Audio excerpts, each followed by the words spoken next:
Nangako po sa atin lahat, muli nakikinig. Wala bang lagi walang kayo? Alisin po natin yan.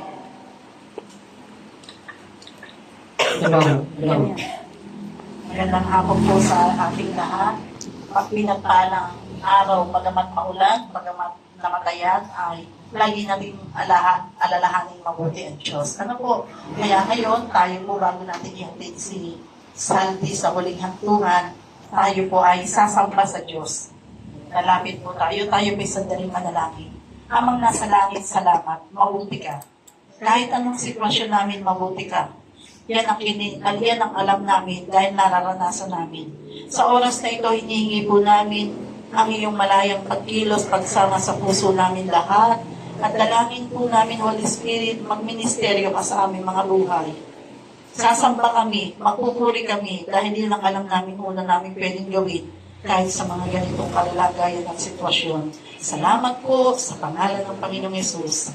Amen. Manatili po tayo nakatayo at tayo po ay sasamba sa Diyos.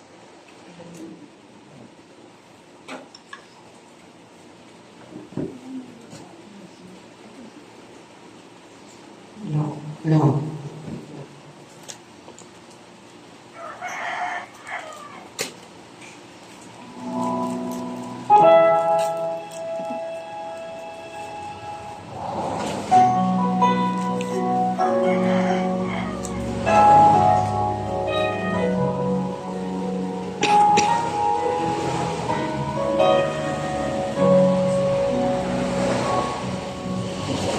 Narito kami, nagpapakumbaba, sumasamba sa iisang Diyos.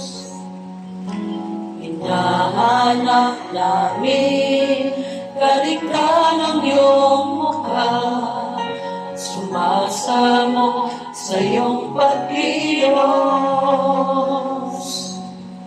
At sa himig na hain, tanging dalangin, kami katakuin. Iparanas mo sa amin ang iyong kapangyarihan. Ipamalas mo sa amin ang iyong kalwalhatian. Hanggang ang aming kaluluwa'y mapuspos ng lubusan, at sa aming kalagitnaan ay bumaba ang kalangitan. Dakila ang iyong ngalan.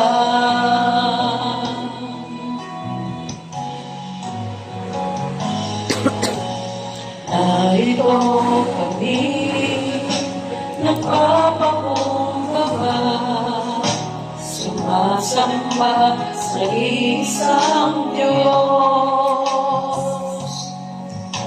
Hinahanap namin, kalikhan ang iyong mukha, sumasamo sa iyong pagkilos.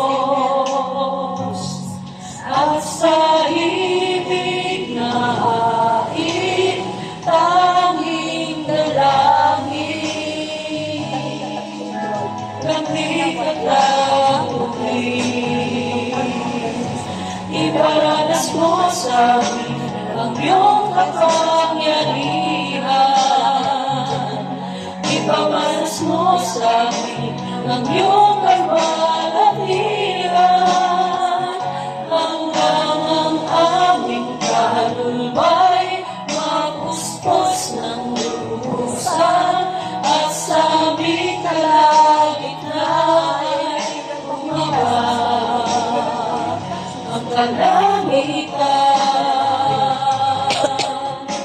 Dakila ang iyong ngalan. Iparanas mo sa amin ang iyong kapangyarihan. Ipamalas mo sa amin ang iyong kalwalhatian. Hanggang ang aming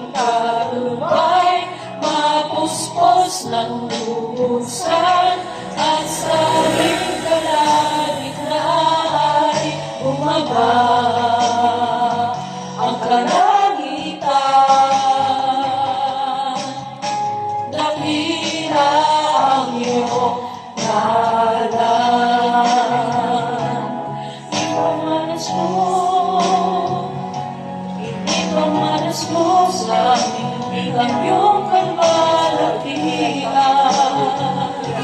Hanggang ang aming kaluluwa'y mapuspos ng lubusan, at sa aming kalagitnaan ay bumaba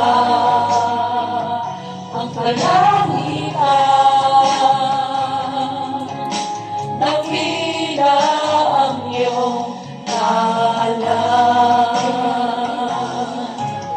dakila ang iyong ngalan, dakila ang iyong ngalan.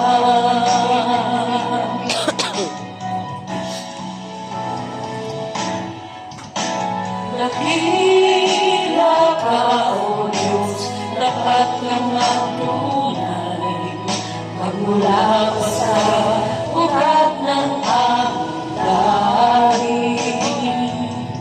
Mundo'y magunaw man, maaasahan kang lagi, maging hanggang wakas nitong buhay.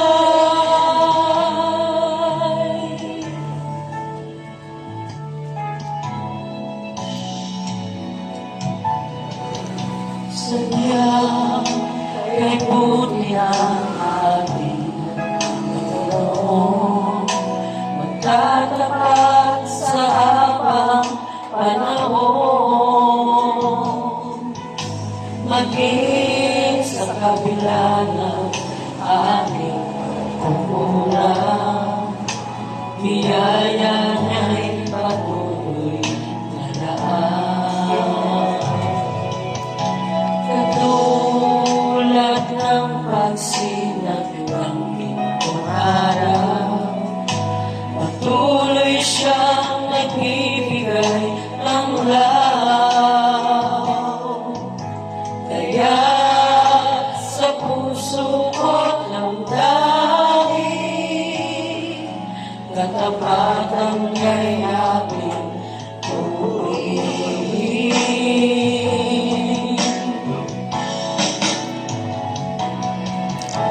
Dakila ka, O Diyos, dapat kang magtunay, magmula pa sa ugat ng aming lahi. Mundo'y magunaw man, maaasahan kang lagi, maging hanggang wakas nitong buhay.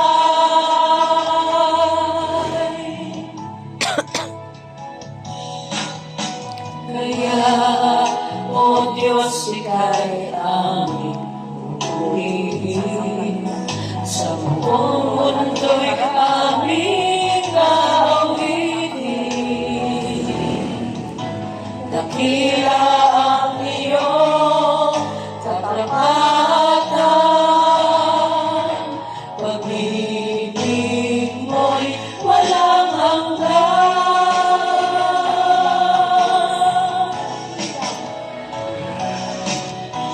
Dakila ka, O Diyos, dapat kang ang tunay, magmula pa sa ugat ng aming lahi.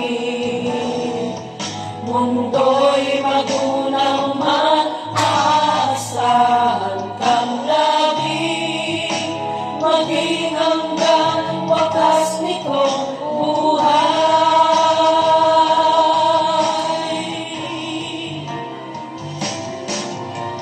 Dakila ka, O Diyos, sa habang panahon,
dakila ka. Kaya sa hapong ito, aming patuloy na ipakikilala ka sa bawat isa na ikaw ay dakila at kapag sa pangalan ng Panginoong Yesus. Amen. Amen. Pwede na tayong makaupo. Tayo po ay magkakaroon ng pag-aaral ng salita ng Diyos. Kakayaan po natin na sa hapong ito ay maintindihan natin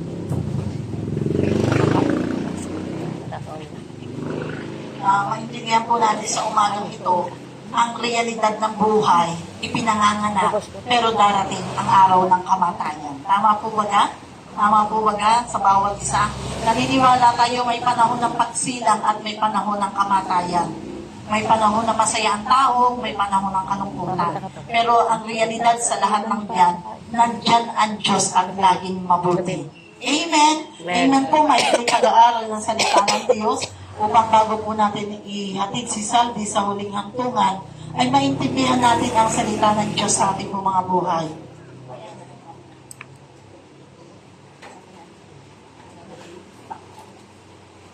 Okay po, salamat sa Diyos. Sabi po sa Biblia sa John chapter 1 verse 12, ngunit ang lahat na tumanggap at nanalig sa Kanya ay pinagkalooban niya ng karapatang maging anak ng Diyos. Sila nga'y naging anak ng Diyos, hindi dahil sa isinilang sila ayon sa kalikasan, ni sa pita ng laman o sa kagagawa ng tao. Ang pagiging anak nila ay buhat sa Diyos. Napakaganda na maintindihan natin ng ngayong hapong ito na nang si Eva at Adan ay nilikha ng Diyos, may napakagandang plano ang Diyos sa buhay natin.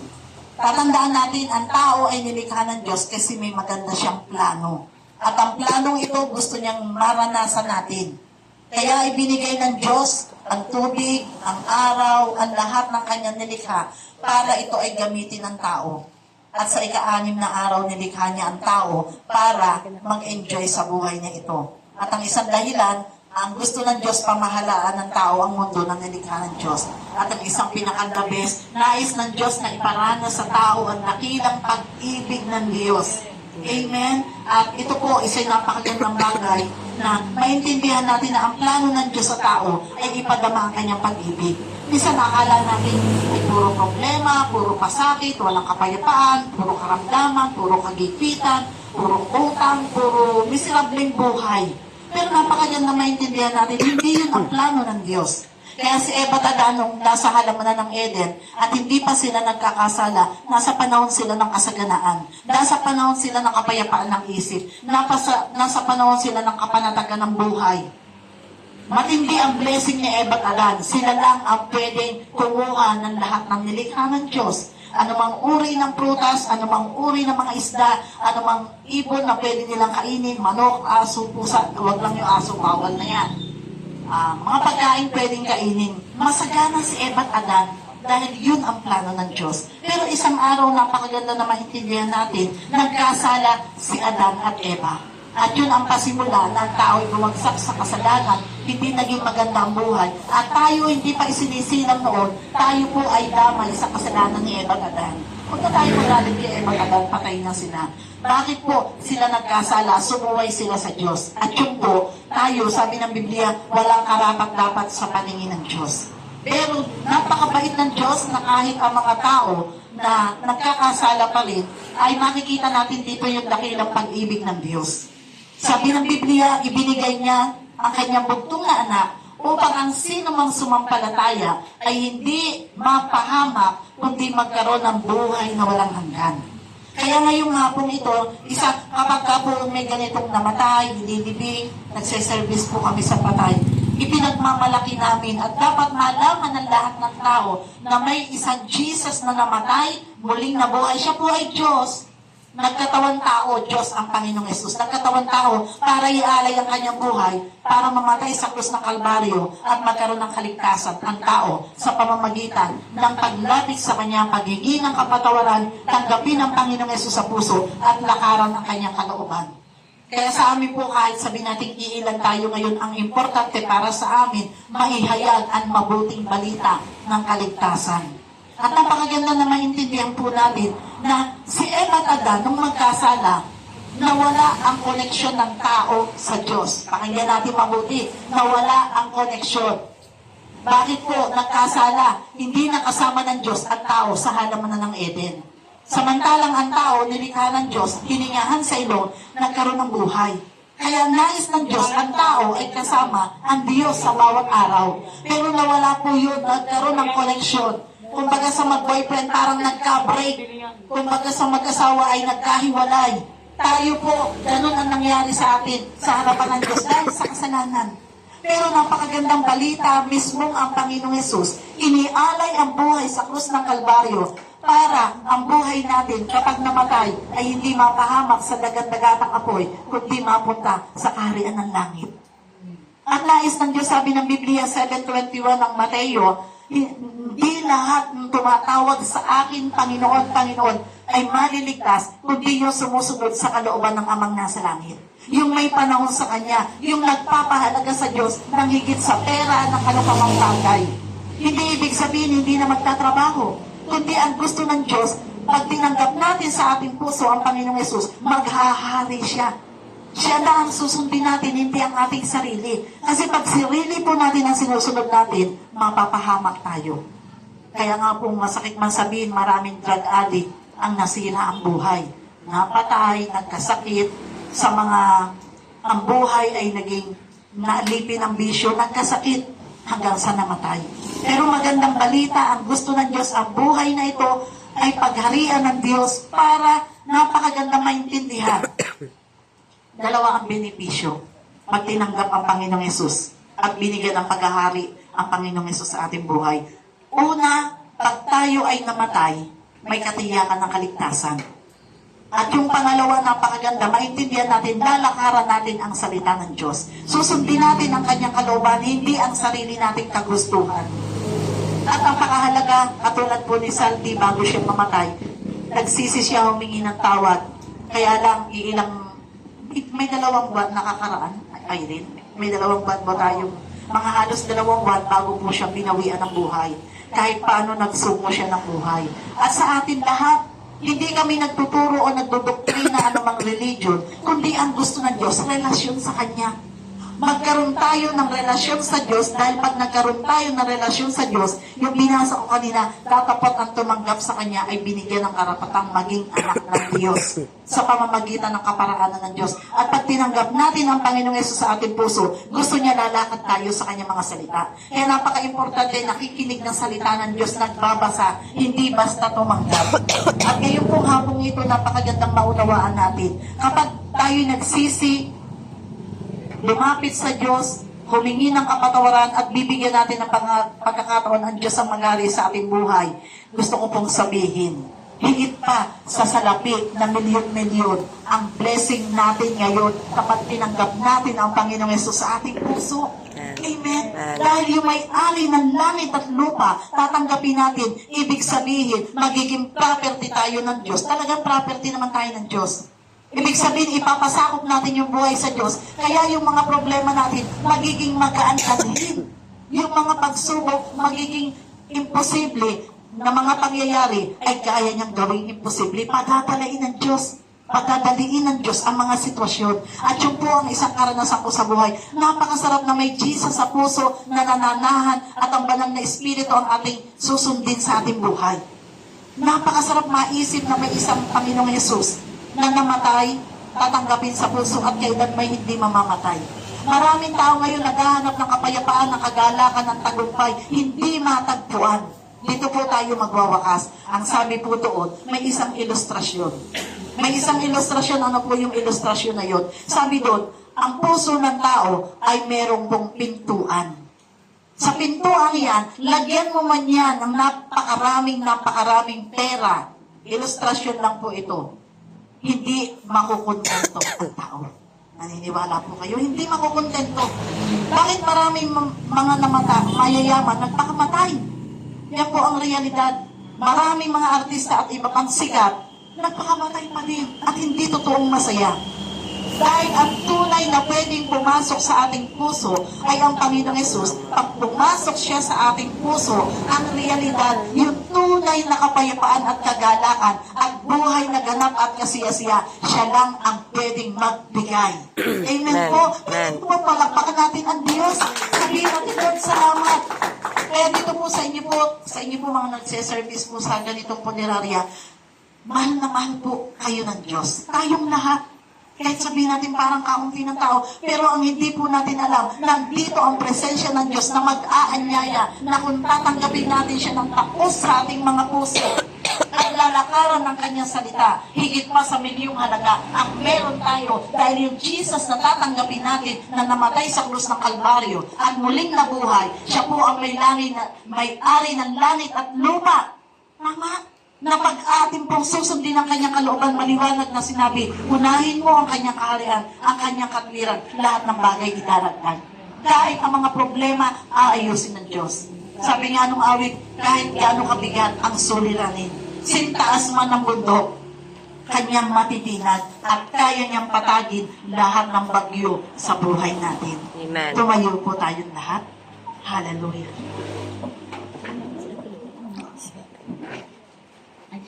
Sige po. Excuse me po, pwedeng umupo pala sandali. Nandito po pala yung sab ng aawit. Okay po. Pwede po umupo pa, umanahin po.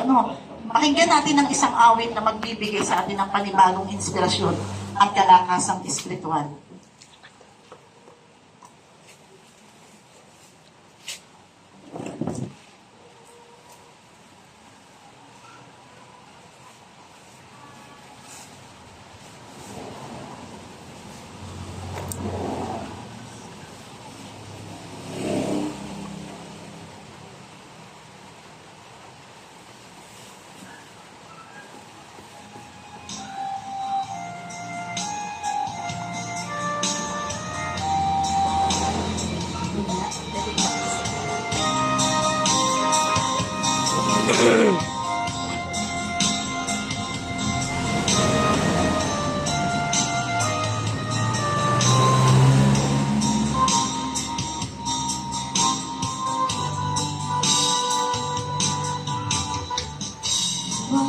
Nararamdaman, tinatawag ka kaibigan ngayon.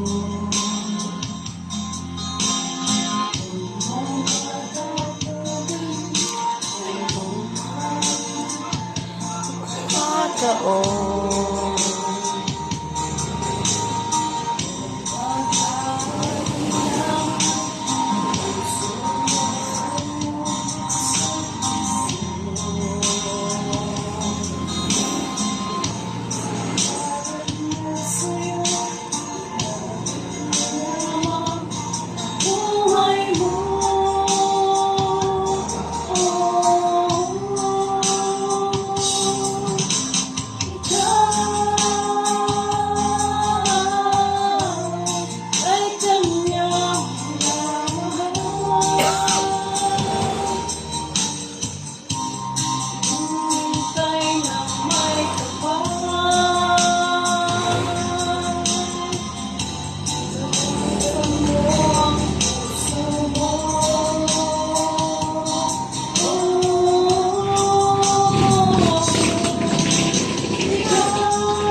Habang mayroon ka pang pagkakataon,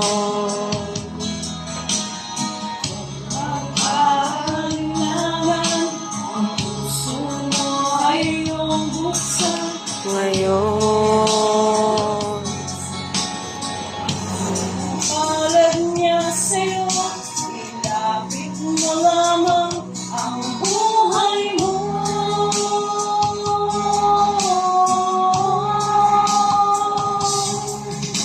Ikaw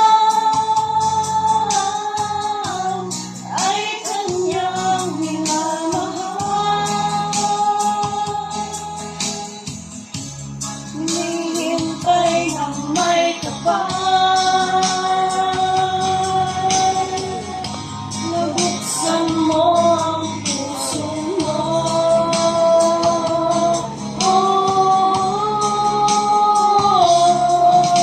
Ikaw ang hubog na may kapal ng kanyang dugong damal. Dapat sila nag-usap. Dahil ika'y kanyang mahal.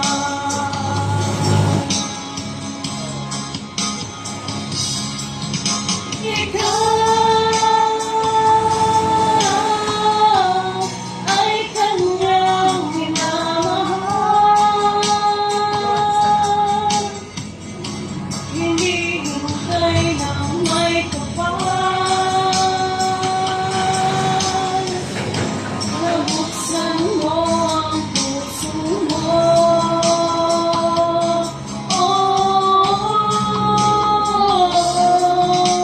Ikaw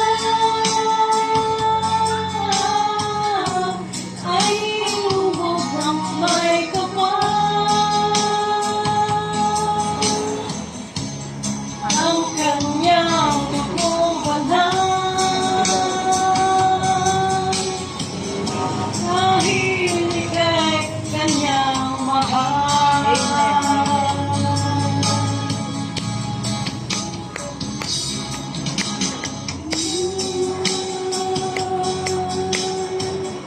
Dahil ika'y kanyang mahal. Tumayo po tayong lahat. Napakaganda po na mensahe ng awit, maging ang pag-aaral ng salita ng Diyos. Gustong-gusto ng Diyos na meron tayong connection sa Kanya. Sabi ng Biblia, tatapat ang tumanggap sa Kanya ay binigyan niya ng karapatang maging anak ng Diyos. Ibig sabihin, mayaman ang Diyos. Kapag tinanggap natin ang Panginoong Yesus sa ating puso, anak tayo ng Diyos, mayaman tayo espiritual, at kaya niyang baguhin ang buhay natin sa mundong ito. Ang kahirapan, ang kagipitan, ang sakit at karamdaman, bunga yan ng kasalanan. Subalit pag humingi tayo ng kapatawaran at lumakad tayo sa pamamagitan ng pamantayan ng Diyos, babaguhin niya ang buhay natin. Bibigyan niya tayo ng kapayapang hindi kayang bigay ng mundong ito. Mga kapatid, sa lahat ng nakarinig ng kanyang kapahayagan ng mensahe ng Diyos, maging seryoso tayo sa pagkakataong ito. Hindi aksidente na tayo'y naririto para makipaglibing, kundi gusto ng Diyos tagpuin ang ating mga buhay. Pwede po tayong sumunod sa maiksing panalangin, isang panalangin ng paglapit sa Diyos. Isang panalangin ng panalangin na magpapakumbaba tayo sa Diyos. Nang tayo'y nilikha ng Diyos, si Eva at si Adan, alabok lang po tayo. Alabok lang po tayo. At ang namatay, kapag yan po ay nailibing, yan po ay mabubulok ang laman at babalik sa alabok. Sa kabila ng tayo po ay alabok lamang sa paningin ng Diyos, pinahalagan niya ang buhay natin. Tayo po'y manalangin. Pwede po kayo sumunod sa maikling panalangin. Pwede niyo pong sabihin, Panginoong Jesus, salamat po sa mga kapahayagan, sa iyong mga salita na aking narinig. Dalangin po ng aking puso sa oras na ito. Ako po'y humihingi ng kapatawaran sa lahat ng aking kasalanan. Linisin mo po ang aking puso ng iyong banal na dugo. At sa oras na ito, nais ko po itong buksan upang ikaw ay anyayahan na tanggapin sa ating puso bilang Hari, Diyos at tagapagligtas ng aking buhay. Salamat sa pag-ibig mo sa akin. Salamat sa panibagong buhay na naghihintay sa akin. Dalangin ko po, tulungan mo ako na lumakad sa iyong salita at sa iyong kalooban. Uhawin mo ang puso ko sa pakikinig ng iyong mga salita. Salamat po. Amen. Ako na lang po ang mananalangin. Amang nasa langit, pagpalain mo ang nakinig ng iyong salita. Ang mga taong tumanggap sa iyo. Na tao sa puso, kilala mo silang lahat. Patunayan mo na malaki ang pagkakaiba pag ikaw ay tinanggap sa puso at lalakaran ng iyong kalooban. Hanapin nawa nila ang iyong kapahayagan sa pamamagitan ng pakikinig ng iyong salita. Tagpuin mo po sila. Lahat na may kalungkutan, kabigatan, palitan mo po ng kagaanan. Sa lahat na nalulumbay, lalo po sa kalagayan ni Ella, at lahat na nagmamahal sa kay Ella at kay Saldi, ang comfort na galing sa iyo ay ipadama mo. Sa mga pagsubok na ito na kanilang naranasan, hinihingi po namin patatagin mo po silang lahat. At ang dalangin po namin sa oras na ito, kami po ay lalong mabuklod ng pag-ibig. Ipaunawa mo kung sa amin na ang aming mga mahal sa buhay ay pahiram mo lamang, na habang kami nabubuhay, sundin namin ang iyong kalooban. Maikli lang ang buhay at tulungan mo kami maipadama ang pag-ibig sa mga tao, sa mga mahal namin sa buhay, sa asawa, sa mga anak, sa kapatid at kanino pa man. Salamat po, dakilang Diyos. Hinihingi po namin ang pag-iingat sa aming pag-alis, patungo po sa huling hantungan ng libing, Labinis, Saldi. Salamat po sa iyo ang lahat ng papuri, pagpapasalamat at pagpaparangal sa pangalan ng Panginoong Yesus. Amen. Magandang hapon. Pagpalain po tayong lahat ng Diyos. God bless you po. Tayo po ay pwede nang ihanda ang labi para dalhin po sa service. Tapos na po ang gawain ng Diyos. Salamat po mga kuya na